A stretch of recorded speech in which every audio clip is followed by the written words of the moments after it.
председател на комисијата, почитуван министер, почитувани колеги пратеници, македонска јавност, закон за експроприација пред нас, скратена постапка, злоупотреба на европско знаменце, работи кои што ги повторивме за овој пакет закони за кои што владата најправи невешто се обиде да ги протне преку колеги пратеници, па невешто на пресконференции објаснуваа дека не се свесни и дека ваквите предлог закони доаѓаат од колеги пратеници. Владата прво се оградуваше, за потоа да го изнајдат можеби најлошото можно решение, а тоа е злоупотребата на европско знаменце. Кореспондентни табели кои што целосно се празни, се злоупотребува една постапка, се злоупотребува желбата и волјата на законодавецот да направи транспонирање на европското законодавство и усогласување на нашето законодавство со законодавството на Европската Унија. За жал гледаме сега дека овие процедури се злоупотребуваат од власта за нивни тесно партиски и најверојатно лукративни интереси. За жал таков и законот за експроприација. Што да кажеме кога се донесуваат со европско знаменце вакви закони во кои што се повредуваат основните постулати на Уставот, а тоа е заштитата на приватната сопственост, затоа што ќе ве потсетам дека со експроприацијата престанува правото на сопственост на физички и правни лица, односно преставува приватната сопственост или преставува правото на сопственост на единиците на локална самоуправа и градот Скопје. Со тоа практично за да се спроведе еден проект, видовме дека не станува збор само за коридорите 8 и 10 и затоа некако не успеавме доволно да информираме јавноста со законите за урбанистичко планирање и со законите за градење. Видовме дека проекти од стратешки интерес беа утврдени дека се само изградба на државни патишта и гасоводи, меѓутоа со промените на Законот за урбанистичко планирање и Законот за градење видовме дека објекти од стратешки интерес можат да бидат било кои проекти за кои што владата ќе донесе практично одлука дека се од стратешки интерес. Се прекршуваат уставните начела за заштита на правото на сопственост. Навистина не е во ред да гледаме дека оваа влада која што навистина има проблем со легитимитетот неизбраниот премиер адхок, премиерот како успева да ги суспендира сите закони во државата, како успева да го нападне и Уставот. Гледаме разни комисии на кои што се разгледува како ќе се смени Уставот, од друга страна во собрание се злоупотребува знаменцето и се менуваат овие закони.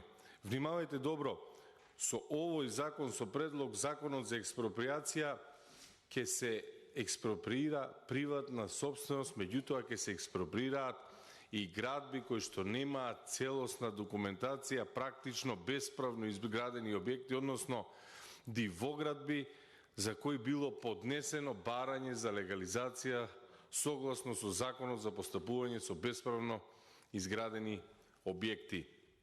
Што значи тоа? Тоа значи дека не само што се нарушува Уставот и уставните начела за заштита на приватната сопственост со овие постапки, туку се прекршува и Законот за постапување по бесправно изградени објекти, затоа што ќе се сметаат за објекти кои што имаат уредна документација оние кои што поднеле барање.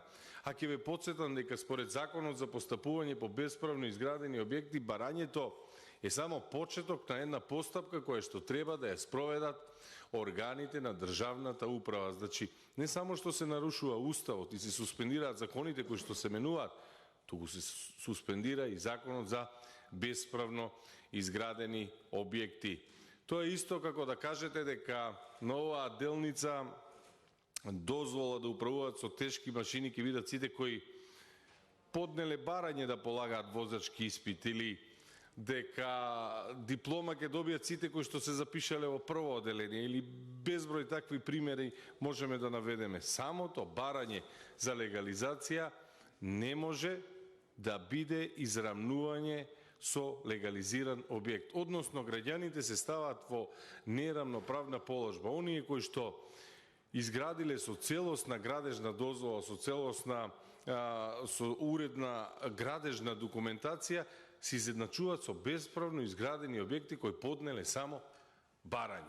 Тогаш, која е поентата на законот за постапување по бесправно изградени објекти, кога барањето го изедночуваме со решение, односно со завршеток на самата постапка? Да не зборуваме овде дека ќе имаме и две категории на собственици на бесправно изградени објекти, односно во еден дел законот и дискриминирачки кон оние кои што имаат уредни објекти за кои што обезбедиле целосно градежна документација на сметка на овие кои што имаат бесправно изградени објекти. Таму ни се случува една дискриминација, меѓутоа во самиот закон има и еден друг вид на дискриминација. Тој вид на дискриминација е кога собствениците на бесправно изградени објекти ги делите на собственици на бесправно изградени објекти кои што поднеле барање и собственици на бесправно изградени објекти кои што не поднеле барање. Односно, колку повеќе го анализирате законот, гледате дека се базира